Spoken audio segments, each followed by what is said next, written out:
Two systems are running in opposite directions again. On one side of the plant, cleaning wastewater leaves at about 40 degrees Celsius. On the other, the boiler is still firing and the steam valve remains open. The obvious reaction is simple. Heat is being rejected here, while fuel is being purchased there. So why not connect them through a heat exchanger and reduce the boiler load? Because 40-degree water cannot simply replace steam. Heat quantity tells us how much energy exists. Temperature tells us what that energy can do. A large low-temperature stream may still be unable to deliver a high-temperature service.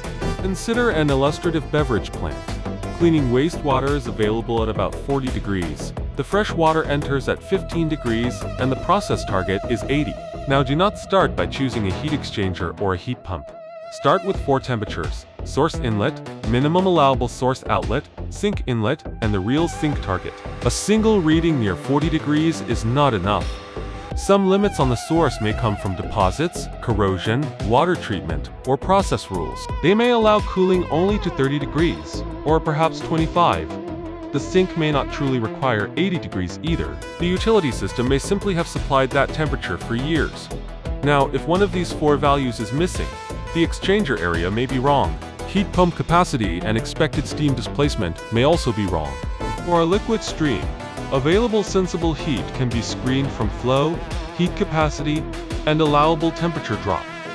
But available heat is not substitutable heat. Passive recovery requires the source to remain hotter than the sink, with a practical approach temperature between them. Using a preliminary approach of 5 to 10 Kelvin, 40-degree water may preheat 15-degree water toward 30 degrees.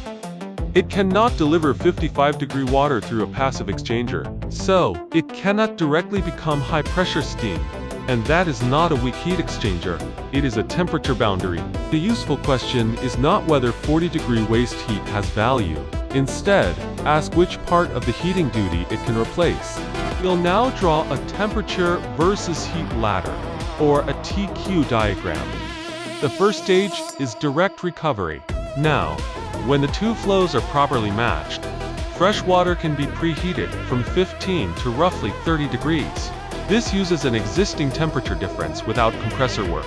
Stage 2 is energy grade upgrading. If a persistent higher temperature duty remains, evaluate a heat pump for the lift from around 30 degrees towards 75. Stage 3 is high grade finishing. Steam trims the final temperature and covers peaks, startup, and fallback. The heat exchanger, heat pump, and boiler are not competing for one identical job. Each belongs on a different part of the temperature ladder. That is the energy grade rule in multi-energy coupling. Assign each source only to the service it can actually deliver. Now consider an illustrative calculation. Assume 10 cubic meters per hour of wastewater cools from 40 to 25 degrees. Using the approximate density and heat capacity of water, this gives about 174 kilowatts of theoretical sensible heat. Do not label that as 174 kilowatts of steam replacement. Direct transfer limits, simultaneous demand, heat pump source duty, and losses have not yet been resolved. Now take only the source segment from 30 to 25 degrees, about 58 kilowatts, and send it to an illustrative heat pump with a heating COP of 3. For this calculation, heating COP means useful heat output divided by compressor input. Useful output also equals source heat plus compressor work. This calculation gives about 29 kilowatts of electrical input and 87 kilowatts of useful heat. The arithmetic is simple.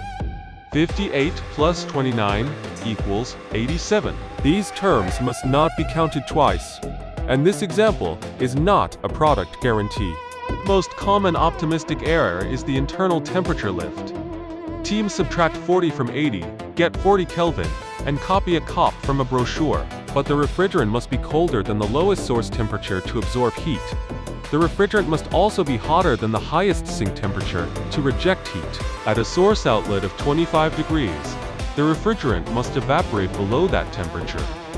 For a process target of 80 degrees, the refrigerant must condense above 80.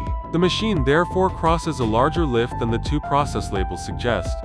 A larger lift usually needs more compressor work and lower COP. The best first move is often not a heat pump with a higher maximum outlet temperature. Ask whether the process genuinely needs 80 degrees. Ask how much cold-end duty can be removed through direct recovery. Every unnecessary degree removed from the target, and every useful degree delivered through passive preheating, can reduce heat pump size and power. The choice depends on the required surface. If the sink needs only 30 to 35 degrees, use passive recovery and stop. A heat pump may add cost without adding value. If a higher temperature duty remains, first confirm that source and sink operate together. Then check the real internal lift and electricity cost. If both are acceptable, compare direct preheating followed by heat pump upgrading. If the final service must be high-pressure steam, check whether the operating envelope can deliver it safely. If it cannot, retain fuel or find a higher-grade source. Do not force low-grade heat into a job it cannot perform. Staged coupling is not automatically the best option. Such a design requires exchangers, a heat pump, bypasses, controls, and backup. Every stage needs a persistent load, defined measurements, and clear operating responsibility. Before asking suppliers for quotations, require 2 drawings. First, a TQ ladder showing source inlet, minimum outlet, sink inlet, target temperature, and every approach limit. Second, aligned operating data for source and sink flow, temperature, running state, compressor power, and remaining steam duty. Then follow the sequence. Reduce unnecessary demand and source-side waste. Use direct temperature differences first. Let a heat pump cross only the residual grade gap. Add thermal storage only when a real-time mismatch remains. Keep steam for trim, peaks, and fallback.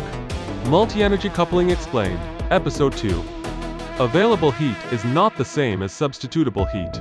Draw the temperature ladder first, then decide where each technology belongs.